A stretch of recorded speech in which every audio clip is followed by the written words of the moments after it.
Bismillahirrahmanirrahim. Innal hamdalillah nahmaduhu wa nasta'inuhu wa nastaghfiruh wa na'udzu billahi min shururi anfusina wa sayyiati a'malina. May yahdihillahu fala mudilla lahu wa may yudlil fala hadiya lahu. Asyhadu an la ilaha illallah wahdahu la syarika lahu wa asyhadu anna Muhammadan 'abduhu wa rasuluh. Ya ayyuhalladzina amanu taqullaha haqqa tuqatih wa la tamutunna illa wa antum muslimun. Ya ayuhan nasu attaqu rabbakumul ladzi khalaqakum min nafsin wahidah wa khalaqa minha zawjaha wa batha minhuma rijalan katsiran wa nisaa'a wattaqullaha alladzi tasaaluna bihi wal arham innallaha kana 'alaikum raqiba.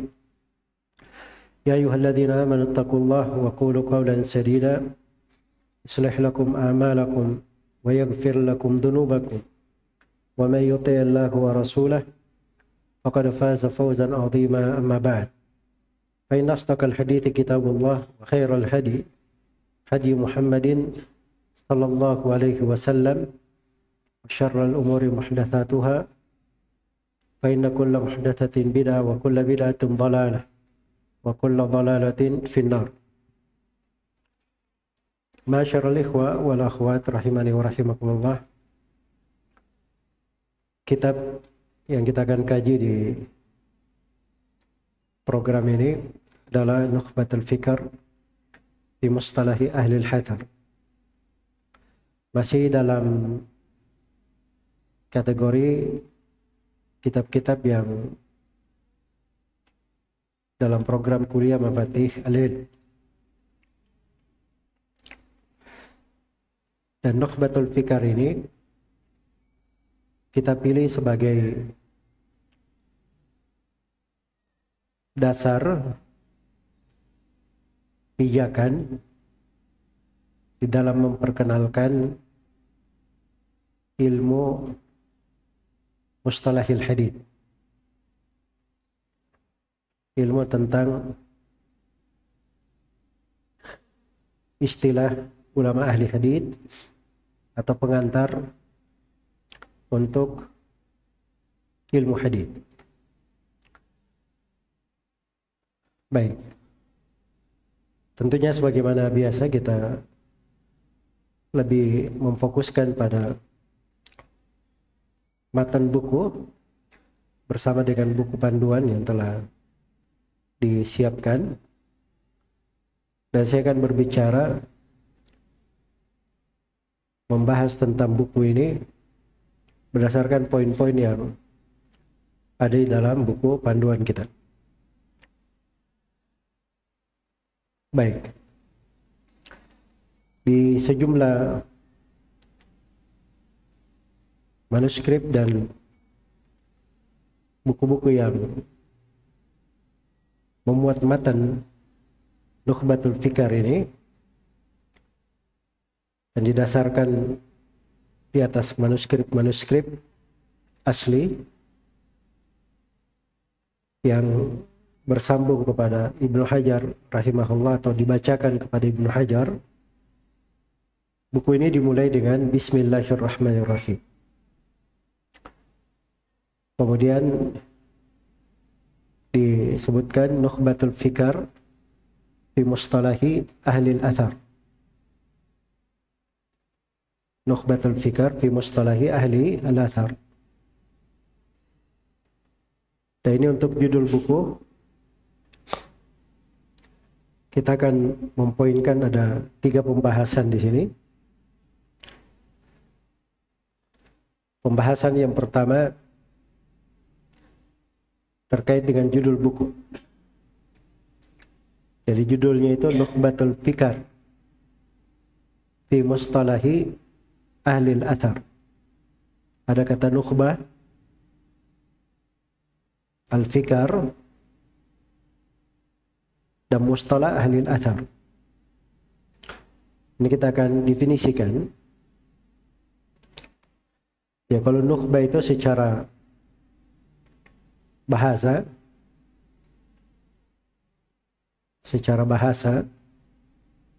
itu bermakna al-ikhtiyar atau al-mukhtar. yang terpilih, apa yang dipilihkan.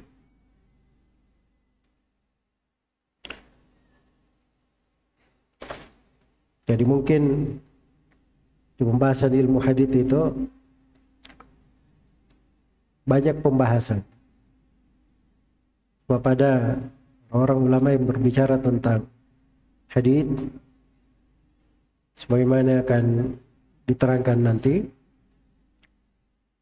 sangat banyak dari dahulu maupun belakangan. Ada yang panjang, menengah, pendek. Ada yang mencakup pembahasan secara global, ada yang secara terperinci, dan poin-poin pembahasan itu banyak. Tapi Ibnu Hajar di sini memilih. Dari kata nukhbah itu artinya beliau pilihkan yang terbagus di sini untuk dijadikan sebagai gambaran ilmu mustalah di kalangan para ulama. Itu maksud kata nukhbah. Adapun al-fikar itu jama dari fikrah. Jama dari fikrah. Nah, fikrah seperti kata an-nihal. An-nihal jamanya apa? Nihlah. Jamanya nihlah. Iya. Baik. An-nihal jama dari nihlah. Jadi al-fikar jama dari fikrah. Jama dari fikrah. Dan fikrah itu artinya yang terlintas pada sesuatu, yang dipikirkan pada sesuatu. Itu disebut fikrah. Iya. Kalau dikatakan tafakkur, itu artinya dia merenungi, memperhatikannya, merenungi. Baik. Jadi nukhbatul fikar itu artinya pilihan yang dipikirkan atau apa yang dipahami dari ilmu mustalah. Baik. Di mustalahi ahli al-athar, jadi dari kata nukhbatul fikar itu sudah bisa dipahami ya bahwa Ibnu Hajar ini meringkas. Dan memang subhanallah, kita akan lihat nanti ringkasan unik sebenarnya. Ibnu Hajar meringkas itu, mendekatkan ilmu mustalah ini kepada orang yang mau mempelajarinya dengan metodologi yang beliau katakan ibtakartuhu. Ya, saya yang membuatnya. Ya, maksudnya menyusun dengan model memudahkan seperti itu berdasarkan buku-buku para ulama. Artinya bukan bikin bidah dalam ilmu mustalah ya, tetapi gaya penyusunan. Iya, gaya penyusunan. Karena kadang satu pembahasan kadang di sebagian buku mustalah terpecah-pecah, dan di awal, di tengah, di akhir. Data Ibnu Hajar dikumpulkan dalam satu tempat, jadi mudah orang memahami gitu. Jadi itu makna ibtikar di situ. Iya. Jadi bisa dipahami bahwa ini buku sangat ringkas sekali, ditulis oleh Ibnu Hajar rahimahullah. Di mustalahi ahli al-athar, membicarakan tentang istilah ahli al-athar, para ulama ahli athar. Ahli athar itu bahasa lain untuk ahli hadis. Bahasa lain untuk ahli hadis. Iya. Karena itu kadang sebagian ulama hadis menamakan al-hadis dengan al-athar. Seperti Imam Muslim di muqaddimah sahihnya, beliau sebut hadis dengan nama al-athar. Atau seperti At-Tabari, Abu Ja'far At-Tabari Muhammad bin Jarir, beliau punya buku judulnya Tahdhibul Athar, yaitu isinya hadits-hadits. Juga seperti Abu Ja'far At-Tahawi rahimahullah, beliau punya dua buku. Ada Syarah Mushkil al-Athar dengan Syarah Ma'ani al-Athar. Dan al-Athar di situ maksudnya hadits-hadits. Jelas ya? Ya maksudnya kalau dikatakan mustalah ahli al-athar itu artinya istilah ahli hadits. Istilah ahli hadits. Nah, kalau sudah berbicara tentang nama istilah, penamaan itu kan banyak penamaannya. Yang penting antum pahami aja penamaannya. Jadi ilmu mustalah itu kadang dinamakan ilmu mustalah di sini. Seperti di sini ya, mustalah kan begitu. Kadang dinamakan dengan ilmu al-hadits. Ilmu al-hadits. Kadang dijama dikatakan ulumul hadits. Ulum al-hadits. Sebab dalam memahami hadits itu ada beberapa ilmu yang diperlukan untuk memahaminya. Apakah ilmu-ilmu yang terkait dengan rawi atau ilmu-ilmu yang terkait dengan marwi, riwayat yang diriwayatkan. Makanya disebut juga dengan ulum al-hadits. Dan kadang dinamakan dengan nama ilmu usulul hadits. Dinamakan ilmu usul al-hadits. Iya. Kenapa dikatakan usul al-hadits? Sama kalau antum belajar fikih, ada ilmu apa namanya? Usulul fikih. Kan begitu. Antum belajar Al-Quran, ada namanya ilmu usulul Quran. Iya. Sama di hadits begitu. Ada namanya ilmu usul al-hadits. Nah, ilmu pengantar untuk mempelajari Al-Quran namanya usulul Quran. Ilmu pengantar untuk mempelajari fikih namanya usulul fiqh. Ilmu pengantar untuk mempelajari ilmu hadits namanya apa? Usul al-hadits. Dan kadang dinamakan juga dengan nama ilmu riwayah. Ilmu ar-riwayah. Sebab memang kaitannya dengan pembahasan apa? Pembahasan riwayat-riwayat. Iya. Ya kalau antum temukan buku-buku itu di antara karya-karya para ulama, maka itu semuanya buku-buku ada hubungannya dengan ilmu apa? Ilmu mustalahil hadits. Ilmu mustalah al-hadits. Baik. Yang paling ringkas kalau mau mendefinisikan ilmu al-mustalah, itu paling ringkas adalah definisi Al-Hafidz Ibnu Hajar sendiri di dalam An-Nukat ala Ibnu Salah. Jadi beliau punya kitab lain, beliau kasih catatan-catatan penting untuk ma'rifat ulumul hadits karya Ibnu Salah. Di situ Ibnu Hajar mendefinisikan ilmu hadits. Kata beliau ma'rifatul qawaid, ma'rifatu al-qawaid al-mu'arrifah bihalir rawi wal marwi. Jadi ilmu hadits itu atau ilmu mustalah adalah ma'rifatul qawaid, mengenal kaidah-kaidah yang menjelaskan keadaan rawi dan keadaan yang diriwayatkan. Keadaan orang yang meriwayatkannya atau keadaan hadits yang diriwayatkan. Apa yang dia riwayatkan. Nah, itu menggambarkan ilmu mustalah itu apa. Ya kalau mau tahu sebuah ilmu, ya kan kita biasanya antum ya kalau tanya apakah kenal si Zakaria, dia akan bilang oh iya saya kenal. Baik, bagaimana Zakaria itu?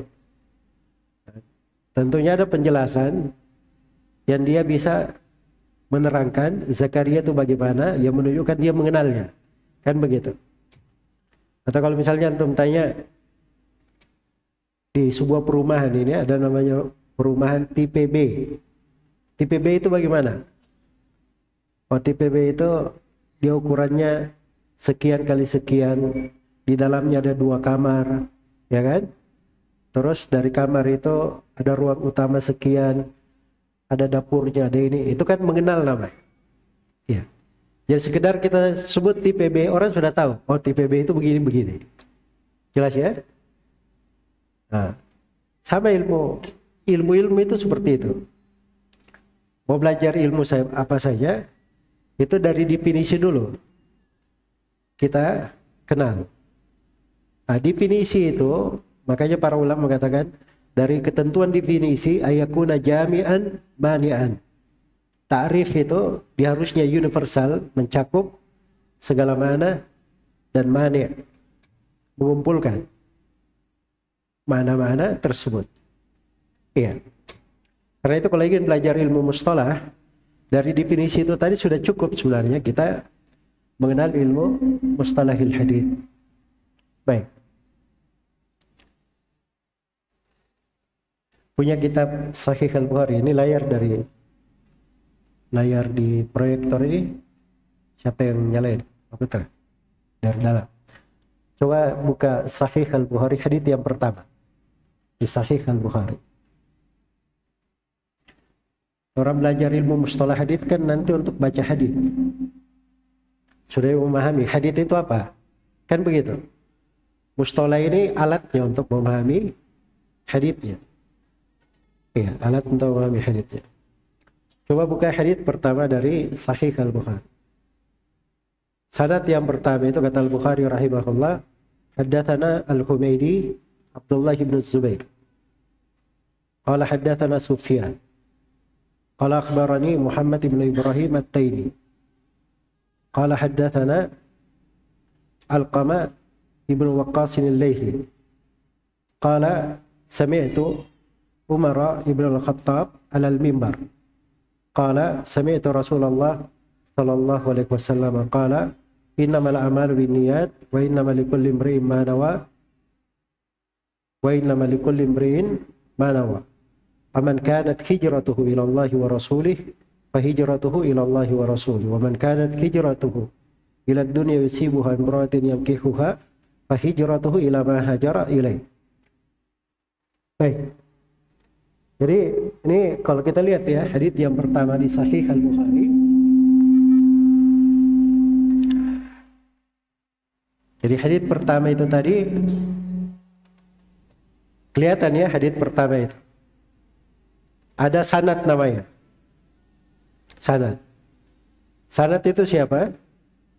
Itu silsilah rawi itu yang kita akan terangkan. Jadi kalau belajar mustalah itu harus tahu sanad itu apa, akan diterangkan. Sanad itu silsilah rawi yang menyambung kepada apa yang dia riwayatkan. Itu sanad namanya. Jadi sanadnya kalau yang saya bacakan tadi, hadits pertama di Sahih Al-Bukhari, sanadnya itu kan Imamul Bukhari. Guru beliau namanya siapa tadi? Al-Humaydi Abdullah ibn Zubair. Itu sanad Al-Bukhari ke gurunya Al-Humaydi Abdullah ibn Zubair. Al-Humaydi meriwayatkan dari gurunya Sufyan, yaitu Sufyan ibn Uyainah Abu Muhammad Al-Hilali Al-Makki.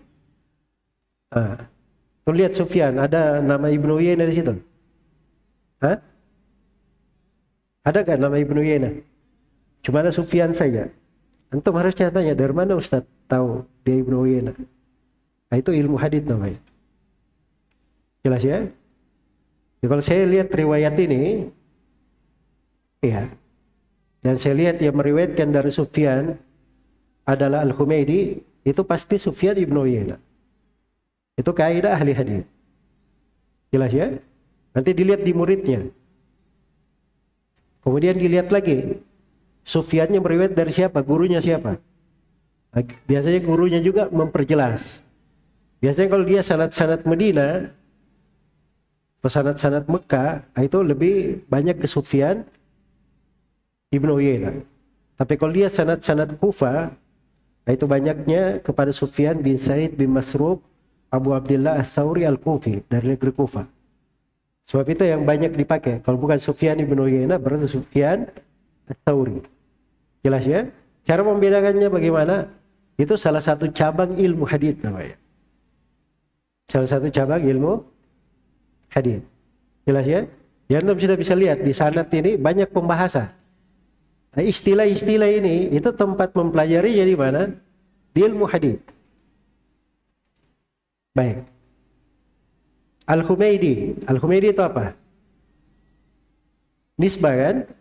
Itu nisbah ada pembahasannya nanti. Salah satu di ilmu mustalah. Kita akan terangkan apa itu nisbah. Ya. Baik, Al-Humaidi itu nisbat kepada bukan negeri namanya. Bukan negeri. Sebab beliau negerinya itu Mekah. Al-Humaidi Al-Makki. Itu ada pembahasan terkait dengan nisbat rawi itu ke siapa dia arahnya. Terus penggunaannya di mana? Biasanya kalau dia Al-Humaidi itu biasanya apa namanya dengan beliau ini dia orang Mekah. Ada nisbat misalnya seperti kalau dikatakan Al-Absi. Al-Absi itu kalau sudah dikatakan fulan Al-Absi berarti dia orang Kufah. Dia orang Kufah. Al-Aishi. Kalau fulan Al-Aishi berarti dia orang Basrah, Al-Basri. Jelas ya? Al-Ansi. Al-Ansi itu berarti dia orang Syam. Orang Syam. Baik. Antum pasti tanya lagi, dari mana Ustaz tahu? Itu kaidah dalam ilmu nisbat namanya. Itu ada kaidah-kaidahnya, ada ilmunya. Jelas ya? Itu tempatnya di mana dipelajari? Nah, ilmu mustalah juga mempelajari ya. Bukhari pakai kata haddatsana, Sufyan pakai kata haddatsana. Al-Humaidi pakai kata haddatsana, Sufyan pakai kata akhbarani. Apa bedanya haddatsana dengan akhbarani? Itu namanya siyagut tahammul. Itu ada pembahasannya nanti akan datang. Ya, rawi itu kalau dia terima dari gurunya itu menyampaikan gayanya kayak gimana. Dia bicara langsung kan dari guru, bicara langsung kepadanya, dia catat. Atau dia baca buku itu ke guru, guru mendengar. Atau orang lain membaca ke guru, guru mendengar, dia ikut hadir. Atau dia nggak hadir di situ. Itu cara menyandang riwayat namanya. Nah, cara menyandang riwayat ini namanya tahammul. Nah, kalau dia sudah dapat hadits dari guru, saya ini berguru ya, saya sudah terima satu kitab dari guru saya. Nah, sekarang kalau saya mau menyampaikan ke orang lain, bagaimana cara saya menyampaikannya? Nah, itu ilmu lain. Namanya siyagut tahammul wal ada. Itu akan datang nanti. Jelas ya? Baik. Jadi intinya itu belajar mustalah hadits, ujung-ujungnya mau ke hadits nanti. Ingin ke hadits. Ini haditsnya dari mana? Jadi kalau ada yang bilang hadits innamal binniyat, itu ahli hadits langsung tanya, mana riwayatnya? Jelas ya? Nah, kalau sudah tahu tanya riwayat, pasti ada sanadnya. Pasti ada sanadnya. Nah, kalau tidak ada sanadnya, bagaimana bisa diperiksa? Bagaimana bisa diperiksa? Baik. Kalau tidak ada sanadnya, terus haditsnya kita tanya lafadznya apa? Bisa. Kalau lafadznya ada, mungkin bisa diketemukan. Kalau tidak ada lafadznya secara lengkap, dia punya awalnya, ada cara mencarinya. Dia punya tengahnya, ada cara mencarinya. Dia punya sepotong kalimat, ada cara mencarinya. Dia tidak hafal satu lafadz pun, tapi dia ingat maknanya. Hadits itu seputar ini, seputar itu. Ada juga cara mencari. Itu namanya ilmu istikhrajul hadits. Cara mengeluarkan hadits. Orang-orang belakangan bilang cara mentakhrij hadits. Itu bagian juga dari ilmu hadits namanya. Bagian dari apa? Ilmu hadits. Ya itu sudah lihat ya. Bukan beban ya. Ahli hadits kalau lihat hadits dia baca, itu bukan beban.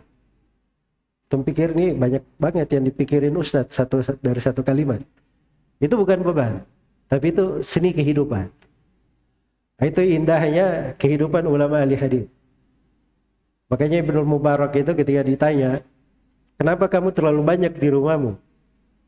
Tidakkah kamu ala tastauhish, tidak wahsya di rumah, ngeri kesepian? Kata Ibnu Mubarak, siapa bilang?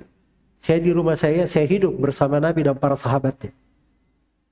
Sebab yang dibaca riwayat-riwayat, nama-nama sahabat, nama ini seakan-akan hidup sama orang.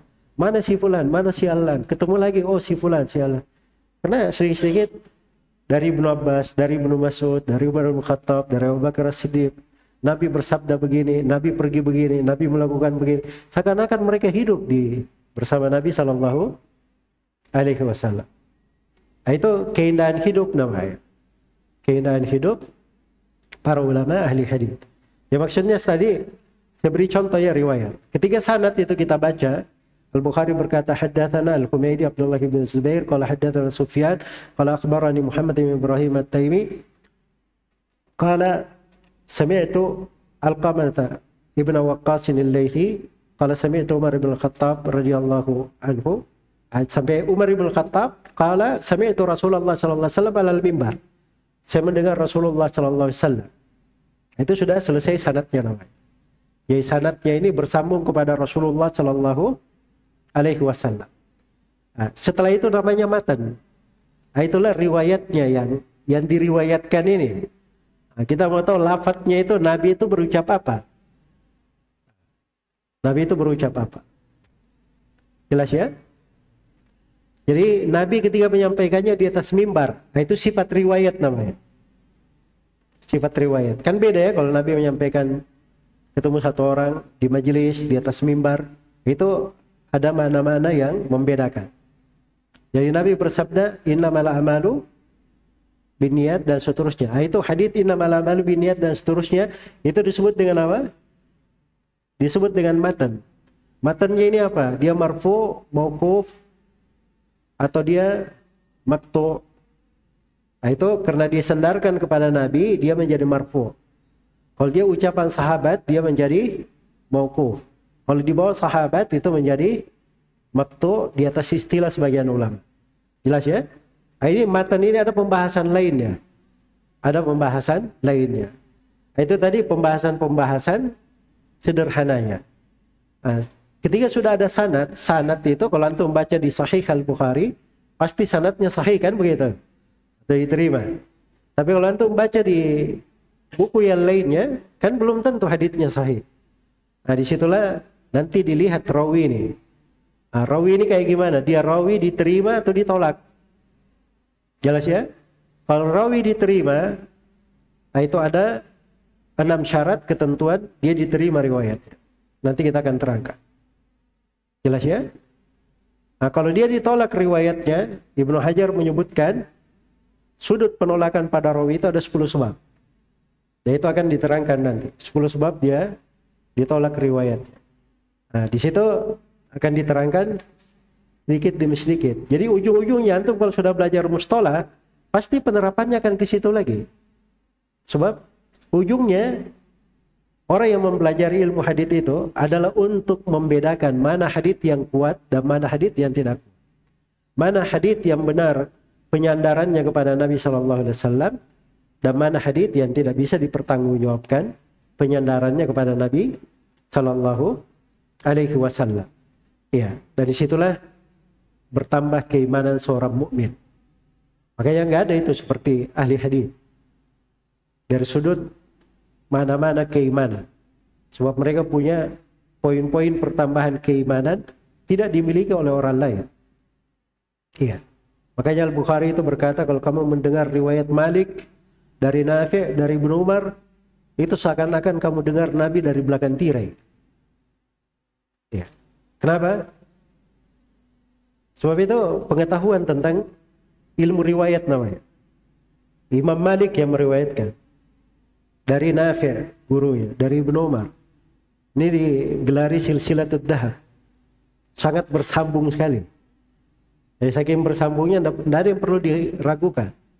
Ya, seorang ahli hadis itu beda dia ketika dia memeriksa riwayat, dia tahu rawi-rawi, itu seakan-akan Seperti yang disebut oleh Al-Bukhari, seakan-akan kamu dengar nari dari belakang tirai. Saking kuatnya keyakinan mereka di dalam hal tersebut. Jelas ya? Baik. Jadi itu yang disebut dengan ilmu mustalahil hadits. Jadi ujung-ujungnya nanti akan kembali kepada apa? Riwayat itu sendiri dari sanad maupun dari matan. Ini hadits yang pertama di Sahih Al-Bukhari. Coba buka hadits yang paling terakhir di Sahih Al-Bukhari. Hadits yang paling terakhir di Sahih Al-Bukhari. Kata Al-Bukhari rahimahullahu taala, haddatsana Ahmad ibn Ishkaq. Qala haddatsana Muhammad ibn Fudail an Imara ibn al-Qa'qa' an Abi Zur'ah an Abi Hurairah radhiyallahu taala anhu. Qala Rasulullah sallallahu alaihi wasallam, kalimatani habibatani ila rahmani khafifatani ala lisani sakilatani fil mizani subhanallahi wa bihamdi subhanallahil azim. Itu hadits yang paling terakhir di mana? Di Sahih Al-Bukhari. Iya. Ada sanadnya, ada juga apa? Ada matannya. Ada sanad dan ada matan. Nah, ilmu mustalah itu ilmu bagaimana kita mengenal kondisi sanad dan matan. Kondisi sanad dan apa? Matan. Itu fungsi dari ilmu mustalahil hadits. Iya. Baik. Saya di sini ingin sebagai pendahuluan ya. Saya ingin sambung kepada sebuah kesimpulan. Kesimpulan ini saya harapkan antum beri garis merah di bawahnya untuk selalu diingat. Penting kesimpulannya. Iya. Bahwa seorang yang belajar ilmu mustalah hadits itu dia mempelajari istilah-istilah yang berjalan di tengah para ulama. Istilah-istilah yang berjalan di tengah para ulama. Jadi kebanyakannya itu adalah memahami istilah para ulama ahli hadis. Meriwayatkan hadis itu. Dari semenjak Nabi sallallahu alaihi wasallam mengucapkan hadisnya, diriwayatkan oleh para sahabatnya, diwarisi oleh para tabi'in dan seterusnya hingga di hari ini. Nah, bagaimana para ulama meriwayatkannya? Itu mereka punya istilah-istilah namanya. Nah, istilah-istilah ini yang kita mau pelajari. Cara periwayatannya itu. Ya contoh sederhana misalnya, kalau Nabi bersabda, qala Rasulullah sallallahu alaihi wasallam. Itu apa yang antum pahami? Qala Rasulullah sallallahu alaihi wasallam. Apa yang antum pahami? Yang mengucapkannya siapa? Rasulullah SAW. Itu jelas ya. Misalnya antum bilang, datang di dalam riwayat, kana Nabi sallallahu alaihi wasallam yuhibbut tayammun fi tana'ulihi wa tarajjulihi wa tuhurihi wa fi syani kulli. Adalah Nabi itu beliau senang menggunakan yang kanan dalam berwuduknya, dalam memakai sendalnya, dan dalam segala perkara. Apa yang antum pahami? Ucapan Nabi atau perbuatan Nabi itu? Perbuatan Nabi sallallahu alaihi wasallam. Jelas ya? Karena Nabi sallallahu alaihi wasallam katsirud dhahik. Misalnya. Adalah Nabi itu banyak tertawa. Itu apa yang antum pahami? Ucapan, perbuatan atau sifat beliau? Sifat kan? Baik. Tapi kalau haditsnya begini. Nabi Hurairah radhiyallahu taala anhu riwayatan inna sa'ata dan seterusnya. Dari Abu Hurairah radhiyallahu taala anhu riwayat bahwa hari kiamat itu begini dan begini. Apa yang antum pahami? Itu hadits Abu Hurairah atau hadits Nabi? Ini istilah namanya. Jelas ya? Itu metode periwayatan. Sama kalau Nabi yang berucap marfu, tapi dia pakai kata riwayatan. Atau dia pakai kata yablughu bihi, atau dia pakai kata yanmi ilaihi. Nah, itu ada istilah-istilahnya. Jadi istilah-istilah ini itu perlu diketahui, perlu dimaklumi, dipahami. Apalagi baca riwayat. Yang banyak ya kadang baca riwayat itu bikin orang ini juga. Maksudnya kalau diketahui dosa juga kita sebenarnya ya. Cuman masalahnya enggak ketawa juga lucu kita kalau enggak ketawa gitu. Iya. Jadi kadang ada yang baca hadis di Sahih Muslim dari riwayat Imam Malik rahimahullah. Imam Muslim berkata, haddatsana Yahya bin Yahya qala qara'tu ala Malik. Qala Malikun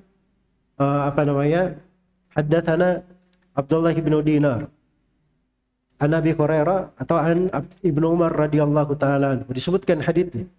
Setelah hadisnya selesai, ada tambahan kata na'am di belakangnya. Na'am. Ini datang orang yang tidak pernah belajar, diambil hadisnya, dia bilang Rasulullah sallallahu alaihi wasallam bersabda begini dan begini sampai akhir, terus dia ikutkan juga. Na'am itu sabda Nabi sallallahu alaihi wasallam. Itu kan lucu sebenarnya. Tapi kalau orang belajar ilmu mustalah hadis, kata na'am itu berasal dari Imam Malik. Jadi muridnya ini Yahya bin Yahya itu baca kepada Imam Malik bukunya. Jadi Imam Malik ketika dibacakan buku itu, di hadis itu, Imam Malik beliau berkata, "Na'am, iya itu benar hadis saya.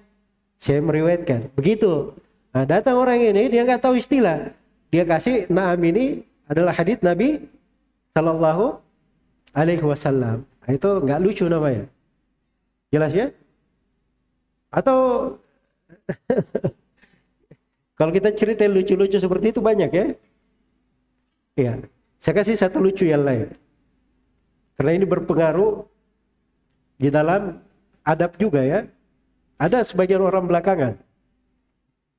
Dia datang, dia lihat Ibnu Hajar di Taqrib at-Tahdhib berkata rawi ini majhul, tidak diketahui. Kata orang ini, enggak, keliru Ibnu Hajar. Ini masalahnya dia buat keliru ulama lain ya. Maka keliru Ibnu Hajar. Bahkan rawi ini dianggap thiqah oleh Imam Ahmad. Masya Allah. Luput Ibnu Hajar. Imam Ahmad menganggapnya thiqah. Jelas ya? Akhirnya kita periksa alasan orang ini. Karena dia punya alasan. Harusnya kita terima kan Imam Ahmad. Diterima ucapannya kalau beliau bilang thiqah. Kita periksa. Ternyata dari riwayat Saleh dari Ahmad. Benar riwayat itu ada. Yang menjadi masalah itu Saleh itu siapa? Ahmad itu siapa? Itu menjadi masalah. Dia memahami ini Saleh bin Ahmad bin Muhammad bin Hambal. Jadi Saleh dari Ahmad, berarti Saleh meriwayatkan dari Ahmad bin Hambal. Di situ kelirunya. Padahal Saleh di situ adalah Saleh bin Ahmad Al-Ijli. Al-Ijli ini penulis kitab At-Thiqat. Dia kalau rawi majhul selalu dibilang thiqah. Jelas ya? Makanya tidak dianggap ucapannya oleh para ulama. Ya, oleh Ibnu Hajar tidak dianggap juga. Makanya Ibnu Hajar tetap bilang apa? Majhul. Jadi salah orang ini. Dia pikirnya Ahmad bin Hambal padahal siapa? Ahmad Al-Ijli. Ya. Nah, sebenarnya di ilmu hadits itu, ilmu tentang rawi itu luas sekali. Bahkan saya dengar dari sebagian guru saya mengatakan itu seperdua ilmu hadits. Seperdua ilmu hadits. Dan uniknya ilmu ini itu akan mudah dipahami kalau orang belajar dari guru para ulama ahli hadis. Baru dia mudah memahami. Tapi kalau dia baca-baca sendiri, baca ini, itu pasti kelihatan. Makanya orang yang berbicara tentang hadis, dia berguru atau tidak berguru itu akan kelihatan. Kalau dia berbicara hadis, orang yang baca dari buku, memahami dari kitab, tidak berguru, itu akan kelihatan cara berbicara. Orang yang belajar dari guru itu diambil dari gurunya, itu metodologi diwarisi di tengah para ahli hadis, terwarisi secara sanad, terwarisi secara secara kitabatan, terwarisi juga secara secara makna pengamalan di tengah mereka. Ada makna pengamalan di tengah mereka. Karena itu Imam Malik kadang beliau berdalil ini adalah amalan penduduk Madinah. Maksudnya amalan berjalan. Ada amalan-amalan berjalan. Iya. Dan itu ada hal-hal yang seperti itu berjalan di tengah ahli hadis. Ya maksudnya di sini kalau antum mau belajar ilmu mustalah itu artinya kita mempelajari istilah yang dipakai oleh para ulama. Nah, di sini ada catatan lain yang harus dicatat. Jadi ilmu mustalah itu jangan terlalu banyak berpikir mau menrojihkan. Yang rojih adalah ini, yang rojih adalah itu. Itu nggak cocok kalau kita belajar ilmu mustalah. Yang cocoknya kita lihat, kalau dia misalnya dari negara ini, biasanya dia pakai ini. Kalau dia dari negara ini biasanya dia pakai ini. Sebab istilah mereka begitu. Ini pakai istilah hadits maktu di sini. Maktu bermakna terputus di sini. Ini memakai istilah maktu bermakna mursal di sini. Ini memakai istilah maktu bermakna hadits yang bukan marfu dan mauquf. Ini di sini penggunaannya. Nah, itu kita tahu istilah-istilah para ulama tersebut. Jelas ya? Nah, seperti kalau misalnya di ulama belakangan itu banyak menggunakan kata athar untuk ucapan sahabat. Tabi'in disebut athar. Kalau ucapannya Nabi dan seterusnya disebut hadis atau khabar. Nah, itu kan penggunaan di kalangan orang belakangan. Iya. Di kalangan ulama terdahulu belum tentu seperti itu. Tadi saya sudah sebut ya beberapa contoh menggunakan athar untuk bermakna apa? Hadis yang bersambung. Nah, dan ini akan ditemukan banyak hal-hal yang seperti ini. Jelas ya? Karena itu saya ingatkan dari awal supaya kita masuk di dalam ilmu ini dengan cara masuk yang benar. Cara masuk yang benar. Sebab banyak yang belajar masuk di ilmu mustalah, dia tidak paham hal yang seperti ini, kadang kurang etika, kurang beradab terhadap para ulama. Iya. Seperti ada beberapa penulis belakangan ini mulai banyak menyalahkan Ibnu Hajar. Oh, ini dari kantongnya Ibnu Hajar, pendapat dia sendiri, tidak ada yang mendahulunya, dan seterusnya. Nah, itu tidak boleh ya, terlalu lancang begitu terhadap para ulama. Karena belajar itu ada etika-etikanya juga, ada adabnya di dalam hal tersebut. Baik. Jadi sekarang kita kembali kepada definisi ilmu mustalah. Apa tadi definisi mudahnya ilmu mustalah? Ma'rifatu al-qawaid al-mu'arrifah lihali lirrawi wal marwi. Adalah mengenal kaidah-kaidah yang menerangkan, menjelaskan, mentarif bihalir rawi wal marwi, tentang kondisi si rawi dan kondisi hal yang dia riwayatkan. Kondisi hal yang diriwayatkan. Itu yang disebut dengan ahli ilmu al-mustalah. Ilmu al-mustalah. Ahlul athar, nama yang lain ahlul athar disebut juga apa? Ahlul hadith. Disebut juga ahlu al-hadith. Ya. Itu sama ya, disebut ahlul athar, ahlul hadith.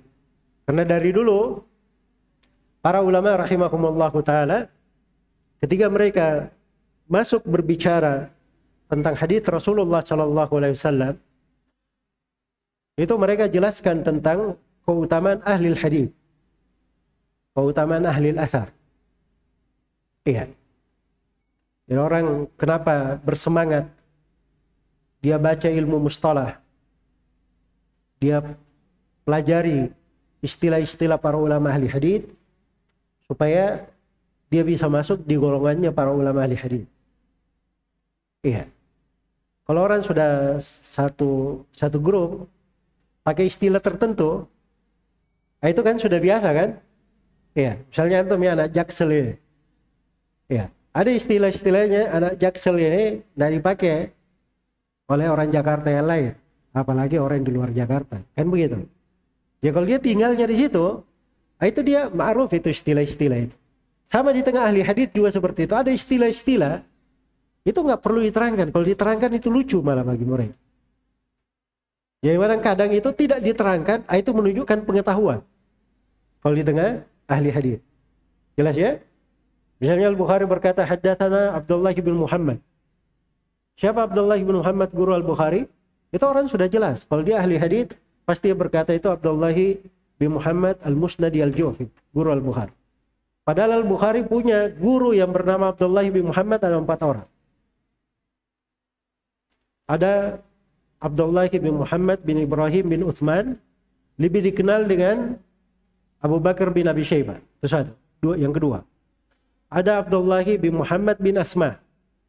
Terus ada Abdullah bin Muhammad bin Abil Aswad. Jadi semuanya ada berapa? Ada 4. Nah sekarang ketika disebut Abdullah bin Muhammad saja, dia pasti al-Musnadi al-Ju'fi, itu kaidah namanya. Orang yang baca di dalam apa? Sahih Al-Bukhari. Semua orang sudah tahu itu pasti siapa? Pasti al-Musnadi al-Ju'fi. Sebab yang lainnya disebut dengan kunyahnya. Abu Bakar bin Abi Syaibah pakai kunyah. Bin Asma, kalau disebut Abdullah bin Muhammad pasti disebut bin Asmanya. Bin Abil Aswad pasti disebut bin Abil Aswadnya. Jelas ya? Jadi itu tidak bercampur. Ulama ahli hadits itu sudah tahu istilah mereka sendiri. Istilah mereka sendiri. Baik. Kalau misalnya ada riwayat Abdullah bin Mubarak meriwayatkan dari Sufyan. Sufyan di situ pasti Sufyan Ats-Tsauri. Tidak perlu diterangkan. Oh itu barangkali Sufyan bin Uyainah. Enggak. Itu kaidah. Iya. Sebab beliau ini Ibnu Mubarak itu dari Khurasan. Lebih dekat ke Kufa. Bergurunya ke sana.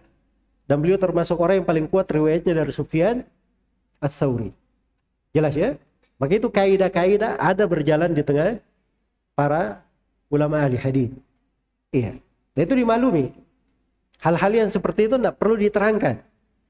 Nah, kalau antum sudah paham bisa masuk ke situ, artinya antum sudah berada di golongan mereka. Di zumrat ahli hadits namanya. Ya, ada di kafilah mereka satu gerbong dengan ahli hadits. Kalau orang sudah satu gerbong, itu tidak perlu dia tanya-tanya karena dia sudah berada di hal yang sama. Itu fungsinya. Kenapa seorang mempelajari ilmu mustalah? Agar supaya dia bisa masuk lebih dekat menjadi ahli hadits. Walaupun para ulama menyebutkan kalau seorang itu berada di atas akidah as-salaf, maka dia pasti termasuk ahli hadits. Sebab yang menyuruhkan dan menjaga akidah as-salaf itu dari masa ke masa adalah para ulama ahli hadits. Para ulama ahli al-hadits. Karena itu keutamaan para ulama ahli hadits banyak sekali. Iya. Banyak sekali disebutkan dan ditulis buku-buku khusus terkait dengan hal tersebut. Iya. Ketika disebutkan kepada Imam Ahmad rahimahullahu taala hadits tentang perpecahan umat. Hadits tentang perpecahan umat. Dan disebutkan bahwa yang selamat cuma satu golongan. Kata Imam Ahmad rahimahullah, illam yakunu ashabal hadits fala adri manhum. Kalau yang selamat ini bukan ahli hadits, saya nggak tahu siapa mereka. Jadi itu dimaklumi di tengah para ulama. Ahli hadits itu simbol kebenaran di masa dahulu itu. Iya. Simbol kebenaran di masa dahulu. Ketika Rasulullah SAW bersabda dalam hadits yang mutawatir, la tazalu ta'ifatun min ummati 'alal haqqi zahirin la yadurruhum man khalafahum wala man khadalahum hatta ya'ti amrullah wa hum 'ala dzalik. Hadits yang mutawatir ini, Imam Tirmidzi setelah meriwayatkan hadits ini, beliau berkata, perhatikan ya sanad periwayatan. Abu Isa Tirmidzi berkata qala Muhammad bin Ismail al-Bukhari, dia sebut dulu gurunya. Ya, Al-Bukhari berkata qala Ali ibn al-Madini, beliau sebut lagi gurunya.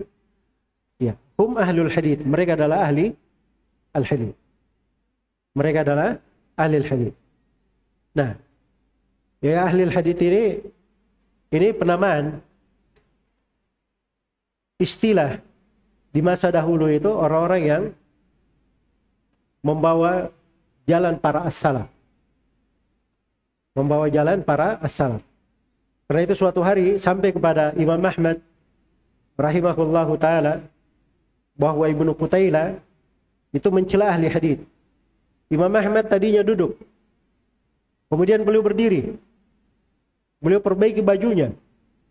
Mukanya memerah. Sambil beliau berjalan pulang ke rumahnya. Beliau berkata zindikun zindik. Orang ini orang zindik.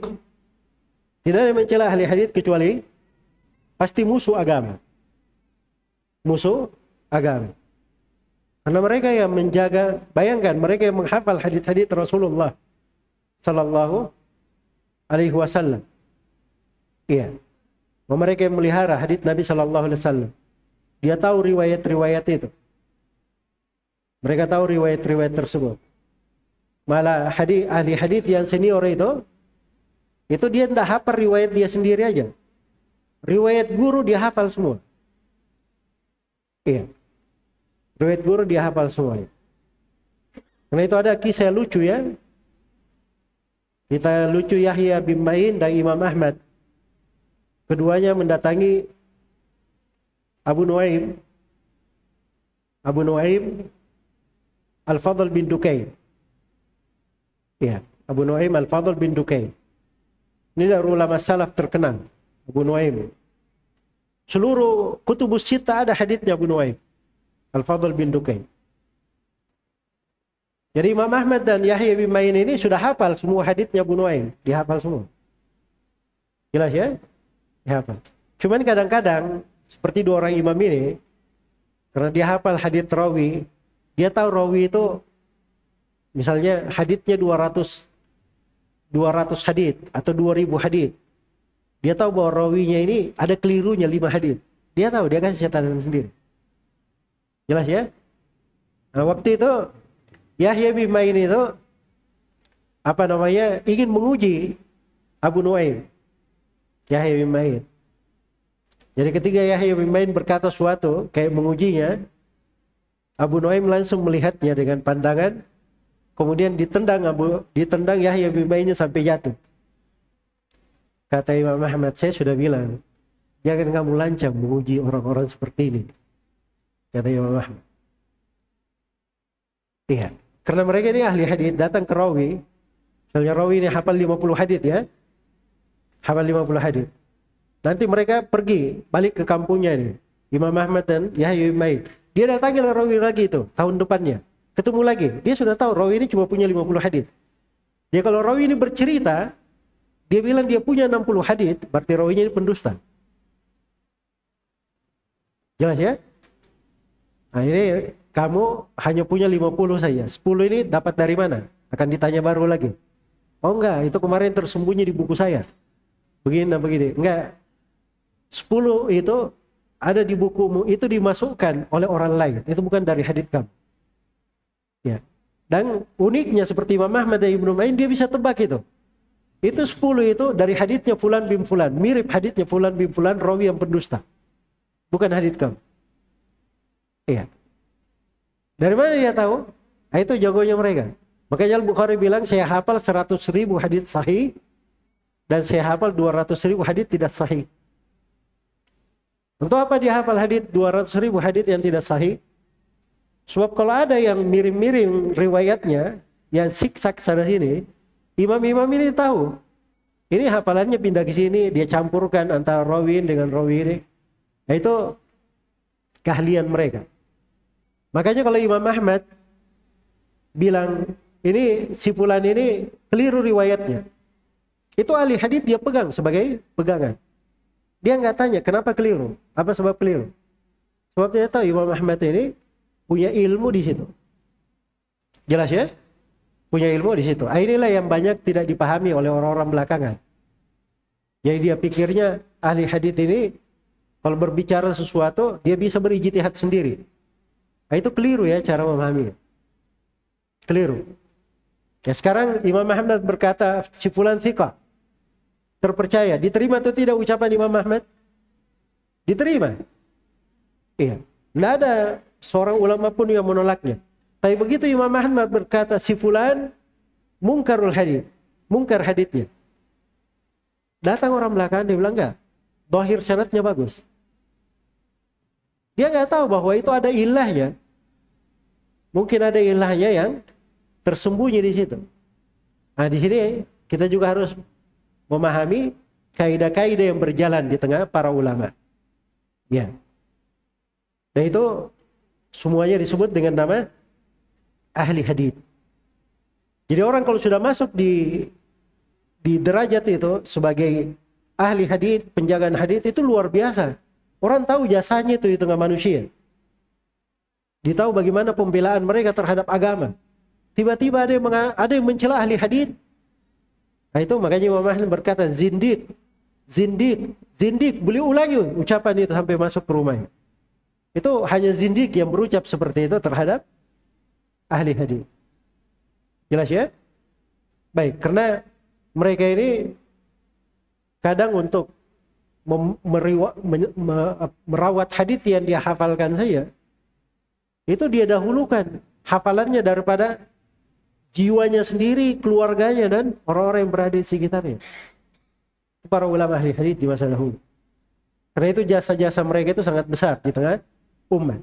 Dan alhamdulillah ilmu itu sudah rapi, ditulis oleh para ulama, berjalan ya hingga masuk di masa kita ini, dan ilmu itu sudah rapi, mudah untuk dipahami. Nah, kita ini mendapatkan ilmu itu mudah dipahami, itu juga salah satunya adalah jasa para ulama ahli hadis. Karena itu harus dipahami tentang kedudukan mereka. Dipahami tentang kedudukan mereka dan ketinggian derajat mereka di dalam hal ini. Ya wallahu ta'ala. Baik, ini dari tadi mati lampu gimana? Kita istirahat dulu atau?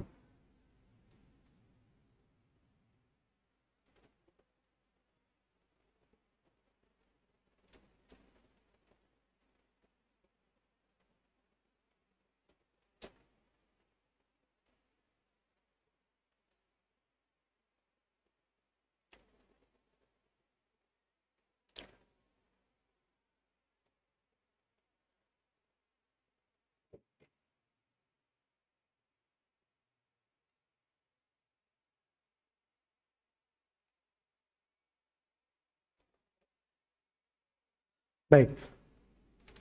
Tapi ini suaranya kedengaran jelas ya? Jelas.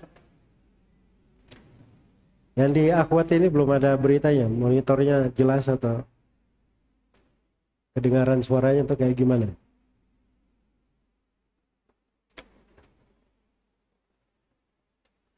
Baik, kalau begitu saya sambung ya di pembahasan pendahuluan dulu. Ya, saya sebenarnya pengen memberi satu pendahuluan tentang keutamaan ahli hadis dan orang yang belajar hadis. Tapi insyaallah taala mungkin itu kita bisa serap bersama, kita bisa sisipkan bersama dengan pembahasan rincian atau poin-poin ilmu mustalah yang akan datang insyaallah taala.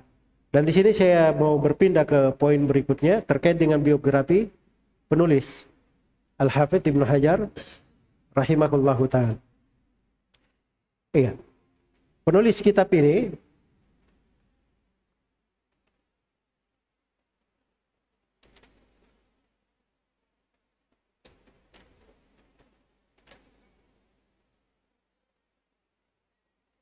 baik. Terkait dengan penulis kitab ini yaitu Al-Hafidz Ibnu Hajar rahimahullahu ta'ala. Nama lengkap beliau Ahmad bin Ali bin Muhammad bin Ali bin Ahmad Al-Kinani Al-Asqalani Al-Misri Al-Misri. Kunya beliau Abul Fadl.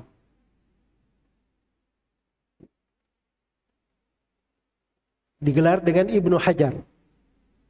Hajar itu bukan nama ayahnya, bukan nama kakeknya, tapi gelar namanya. Gelar salah satu kakeknya. Makanya digelari Ibnu Hajar. Baik. Beliau dari ulama Syafi'iyah.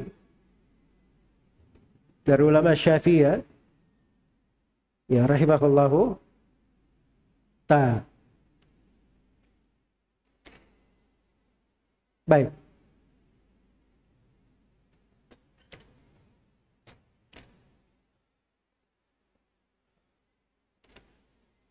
Dan beliau juga digelari sebagai Al-Hafidz Ibnu Hajar.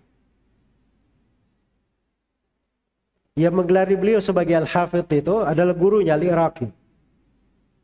Guru beliau Al-Hafidz Al-Iraqi yang menggelari.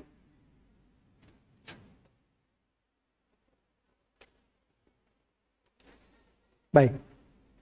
Jadi ulama terdahulu itu mereka itu pakai gelar mereka duduk mengajar, apalagi duduk memberi fatwa, itu biasanya ada rekomendasi dulu dari guru-gurunya. Sudah merekomendasi untuk hal tersebut. Dan itu harusnya dijaga oleh seorang penuntut ilmu. Ya, pertama, sifat sombong itu penyakit berbahaya untuk seorang penuntut ilmu. Makanya jangan dia buka akhlak yang buruk itu untuk dirinya. Walaupun dia punya kecerdasan, banyak hafalan, sudah banyak belajar dan seterusnya. Tapi jiwa itu perlu untuk selalu dipatahkan. Agar supaya sifat kadang berlebihan, merasa dirinya lebih tinggi dan seterusnya, itu tidak muncul pada diri seorang penuntut ilmu. Iya. Makanya Imam Malik itu, beliau tidak memberi fatwa, kecuali setelah dipersaksikan oleh sekitar 80 orang gurunya, bahwa dia layak memberi fatwa. Imam Malik. Dan seperti Ibnu Hajar ini ya, gelar Al-Hafidh itu melekat ke beliau. Bukan beliau menggelari dirinya sendiri, tapi siapa? Gurunya, Al-Iraqi. Dan kata Al-Hafidh yang dipakai oleh gurunya, Al-Iraqi, untuk Ibnu Hajar, itu bukan kata Al-Hafidh yang dipakai untuk Imam Ahmad atau untuk Imam Al-Bukhari. Jelas ya? Ya, kalau ada misalnya yang memakai kata Al-Hafidh, itu istilah bahwa itu sudah menghafal 300.000 hadits, 200.000 hadits. Itu gelar untuk sebagian ulama terdahulu. Tapi untuk Ibnu Hajar, beliau nggak sampai ke derajat itu. Tapi diberi gelar Al-Hafidh juga oleh gurunya. Karena memang tingkat penggunaan Al-Hafidh dari masa ke masa itu berkurang. Ya, kalau di masa Imam Ahmad, Al-Bukhari dan seterusnya, Al-Hafidh itu gelar sulit dicapai oleh orang yang berada di masa 300 tahun setelahnya. Ya. Kalau di masa Imam Ahmad, Al-Bukhari dan seterusnya, sanad-sanad riwayat sedikit. Antara mereka ke Nabi cuma 5 orang. Iya. Jelas ya? Jadi kalau mereka hafal sanad dengan matannya, karena memang ringkas. Tapi kalau 300 tahun setelahnya, ini sanadnya tidak mungkin 5. Mungkin 10. Ya, kalau kita di masa ini, Masya Allah ya, nggak tahu berapa sanad kita. Baik. Itu mungkin sudah 20-an, ada yang sampai 30-an. Ada yang sampai 30-an. Antara dia dengan Nabi SAW. Ini kalau sanadnya bersambung di dalam riwayat. Nah, ini kalau lihat aja satu hadits, sanadnya banyak, dia mau hafal 100.000 hadits, gimana caranya? Hah? Dengan berbagai sanad yang itu akan lebih berat kan begitu? Lebih berat. Karena itu turun penggunaan kualitas Al-Hafidh di masa-masa tertentu. Sampai masuk di masa kita ini, penggunaan Al-Hafidh ini di masa kita ini lebih lebih miskin lagi kita. Jadi Al-Hafidh itu untuk penghafal Al-Quran kalau di masa kita. Fulan Al-Hafidh maksudnya hafal Quran. Kalau dahulu itu nggak ada orang yang berbicara hafal Quran di hadits.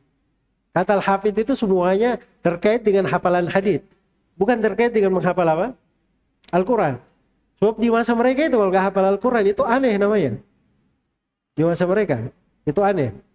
Kalau di masa kita hafal Al-Quran, Masya Allah ya. Ya, tapi kalau di masa dulu, nah itu tidak hafal Quran, belajar hadits, dia meriwayatkan banyak riwayatnya tidak hafal Al-Quran. Wah, itu dicatat dalam sejarah, itu aneh itu. Ya.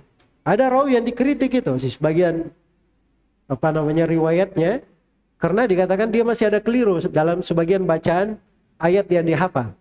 Ya, bagaimana pula dia diriwayatkan begitu. Nah, itu penilaian.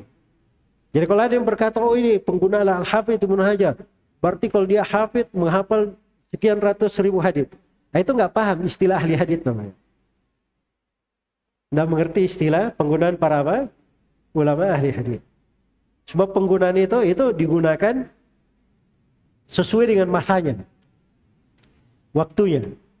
Iya, jangan kita kasih definisi untuk istilah di masa dahulu, kita pakai untuk ulama di masa belakangan. Jelas sampai sini?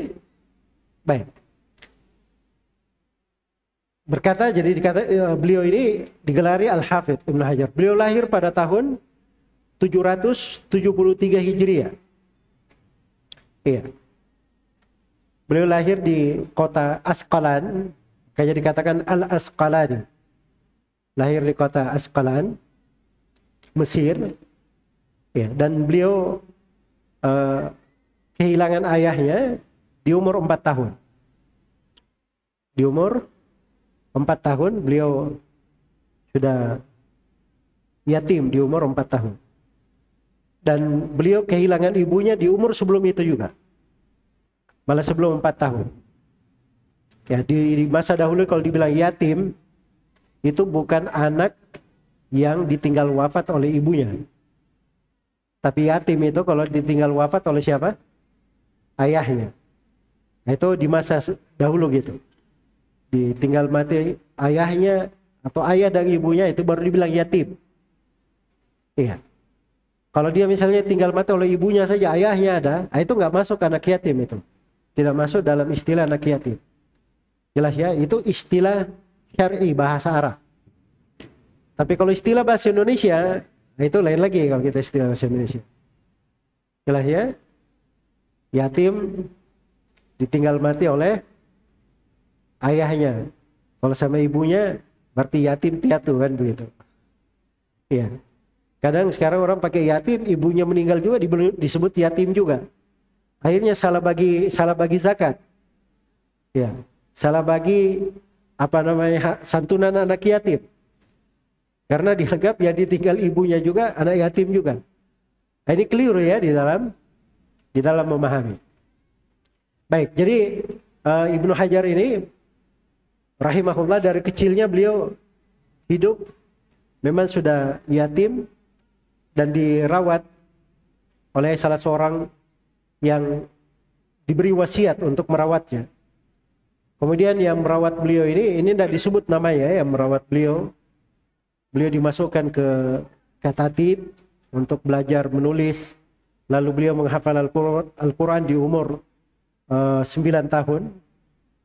Lalu beliau menghafal Umdatul Ahkam, menghafal kitab Al-Umdah,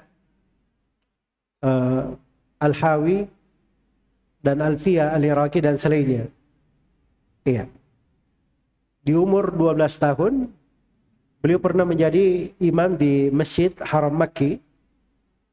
Lalu beliau rahimahullahu ta'ala belajar di berbagai jenis ilmu. Berbagai jenis ilmu. Baik.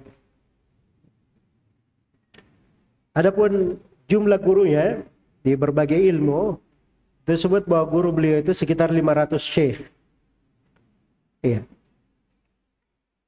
Sekitar 500 syekh. Dan guru-guru Ibnu Hajar rahimahullahu ta'ala, itu beliau khususkan ada sebuah buku namanya Mu'jamul Mufahris.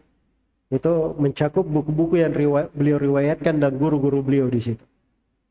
Iya. Di antara yang paling populernya dari guru-guru beliau adalah Al-Hafidh Al-Iraqi, Zainuddin Abul Fadl Al-Iraqi. Demikian pula Umar bin Ali Ibnul Mulakkin. Iya, Ibnul Mulakkin. Dan guru beliau Sirajuddin Al-Bilqini. Dan ini termasuk dua guru Ibnu Hajar yang tersohor di masa itu. Iya. Ibnul Mulakkin dan Al-Bilqini. Dan Ibnu Hajar menyebut hal yang unik ya. Kalau Ibnul Mulakkin itu beliau sebut, Ibnul Mulakkin kalau menulis itu paling jago menulis. Tapi sayangnya kalau mengajar sulit beliau membahasakan di ilmu yang ada di diri beliau itu dibahasakan keluar sulit. Kalau Al-Bilqini sebaliknya. Al-Bilqini ketika mengajar ini fasih dia menerangkan sana sini. Tapi tulisan-tulisannya sangat sedikit. tulisan Al-Hafidz Al-Bilqini. Jelas ya? Jadi itu mawahib ya, pemberian Allah berikan kepada orang-orang. Tapi ada sudut-sudut ilmunya, ya, anugerah yang Allah berikan untuk mereka. Dan di antara guru beliau juga yang terkenal adalah Izzuddin Ibnu Jama'ah. Ya. Al-Hafidz Ibnu Jama'ah. Baik. Adapun murid-murid beliau yang terkenal ada Al-Hafidz As-Sakhawi, ada Ibnu Fahad Al-Makki, Ibnu Tagri, dan ada Burhanuddin Al-Biqai, dan juga ada Zakaria bin Muhammad Al-Ansari. Ini dari murid-murid beliau yang paling terkenal ya, walaupun jumlah murid beliau itu dikatakan tidak diketahui berapa banyak jumlahnya. Saking banyak yang meriwayatkan dari Ibnu Hajar rahimahullahu ta'ala. Dan beliau menulis di berbagai bidang ilmu. Jadi hampir semua bidang ilmu beliau kuasai. Dan beliau talaki dari guru. Beliau talaki dari guru. Sampai di ilmu bahasa saja beliau belajar dari Al-Fairuz Abadi. Dan dalam ilmu qiraat beliau juga menyelesaikan bacaan kepada guru ya. Ya, padahal itu ilmu-ilmu kadang diakhirkan oleh sebagian ulama. Ya, tapi Ibnu Hajar rahimahullah telah menyelesaikan hal tersebut. Baik. Jadi guru-guru beliau sangat banyak, sebagaimana murid-murid beliau juga sangat banyak. Dari karya tulis beliau yang paling populer, kalau kita kan ada kitab Bulughul Maram ya, di Adillatul Ahkam. Di antara yang paling tinggi nilainya itu adalah kitab beliau Fathul Bari, Syarah Sahih Al-Bukhari. Ini yang paling terkenal di antara syarah-syarah beliau, sampai kata Syaukani, la hijrata ba'dal fath. Jadi kalau sudah kenal Fathul Bari, tidak ada lagi hijrah, maksudnya tidak perlu baca buku yang lain. Sudah cukup buku itu. Iya. Baik. Di antara buku beliau juga di bidang ilmu hadis ada Al-Isabah fi Tamyizis Sahabah. Ini terkait khusus tentang sahabat ya. Dan beliau juga punya kitab meringkas Tahdhibul Kamal, namanya Tahdhibut Tahdhib. Kemudian dari Tahdhibut Tahdhib ini beliau ringkas lagi menjadi Taqrib At-Tahdhib. Dan itu dua-duanya dicetak. Dan untuk itu rawi Kutubus Sittah. Adapun rawi A'immat Al-Arba, Imam 4, itu beliau punya kitab tersendiri namanya Ta'jilul Manfa'ah. Ta'jil Al-Manfa'ah. Itu khusus untuk rawi-rawi Musnad Imam Ahmad, Muwatta Imam Malik, Imam Syafi'i dan Abu Hanifah. Nah, itu kalau mau cari rawi-rawi para imam itu di buku yang lain. Di buku yang lain. Jelas ya? Nah, kalau disebut nama buku-bukunya sangat banyak sekali. Cuma di sini yang penting sebagai dasar dan ringkasan untuk kita semua di pelajaran ini, kitab Nukhbatul Fikar ini oleh Al-Hafidz Ibnu Hajar rahimahullah itu di sebagian cetakan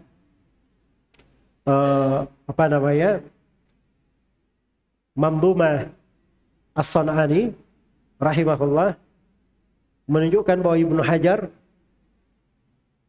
menulis kitab ini pada saat perjalanan. Nukhbatul Fikar.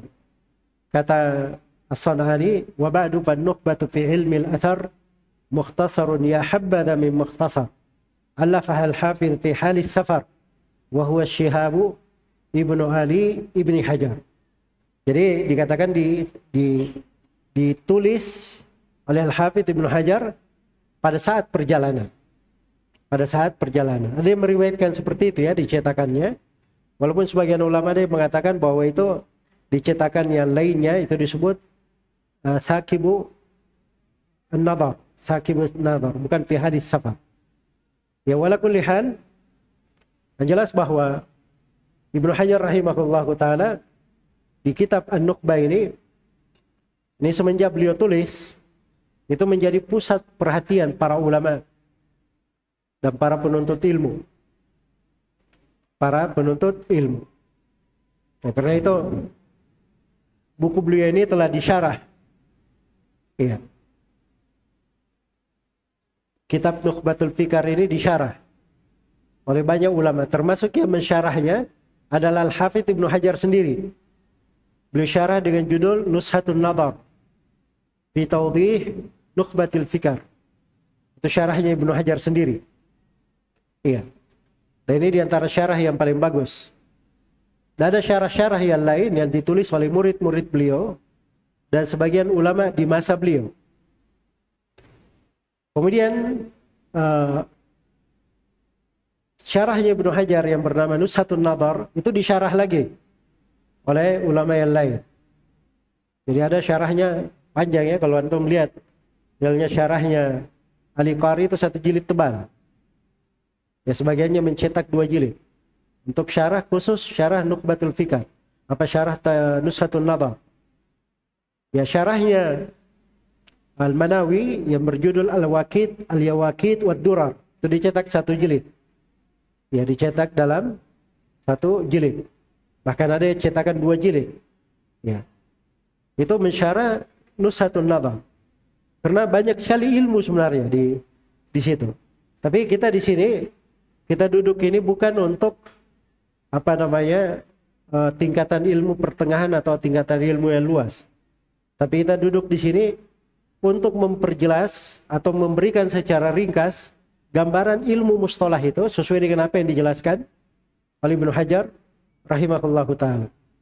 Yaitu cara belajar. Masuk ke semua pintu ilmu, caranya seperti itu. Iya. Kuasai dulu ilmu itu secara ringkas. Masuk ke rumah, lihat dulu rumah itu, hitung berapa kamar dalam rumah, lihat dia punya apa, ruang tamu, ruang tidur, dapur dan sebagainya, lihat aja dulu semuanya. Dia sudah kuasai secara ringkas, dia sudah tahu rumahnya begini, dia sudah tahu petanya. Jelas ya? Ingin masuk lebih detail, nanti itu tingkatan berikutnya, sebab mau tahu lebih detail susah juga ya. Baru pertama kali lihat rumahnya, mungkin masih ada yang dia lupa. Ya, mau masuk lebih detail lagi, dia mau masuk ke setiap kamar, desainnya kayak gimana, kemudian berapa kali berapa, keramiknya ini berapa kali berapa, cara masangnya, yang mana yang bengkok, yang mana yang lurus, dan seterusnya. Itu pembahasan panjang. Pembahasan panjang. Dan kalau orang menuntut ilmu, tidak bisa gaya seperti itu, belajar menuntut ilmu. Karena itu saya selalu ingatkan ya dari awal program, bahwa program ini Kuliah Mafatih Khalil ini kunci-kunci ilmu, kunci untuk masuk di setiap bidang. Jadi setiap bidang ilmu syariat itu kalau kita mau masuk ada kuncinya. Kunci itu kita ambil dulu untuk membuka. Begitu sudah masuk, sudah punya kuncinya, barulah seorang itu dimudahkan untuk memahami dari ilmu-ilmu tersebut. Jelas ya? Baik, adapun loncat sana sini, belajar tidak ada metode dan seterusnya. Walaupun ada hasilnya itu pasti ada kekurangan-kekurangan dan celah-celah yang kurang di dalam hal tersebut. Nah itulah yang kita ketemukan di masa sekarang ini. Kita ketemukan para penuntut ilmu, belajar dari guru-guru bagus, belajar di tempat-tempat baik, tapi pemahamannya aneh-aneh. Ya bukan di gurunya, bukan tempat belajarnya, tetapi dia cara belajarnya yang keliru. Cara belajarnya yang apa? Yang keliru. Baik, karena itu di sini ketika kita kenal tentang kitab Nukhbatul Fikar ini, dan kita masuk di dalam mengkajinya, fokus kita adalah menguraikan secara ringkas tentang ilmu mustalah yang akan disebutkan oleh Al-Hafidz Ibnu Hajar di sini.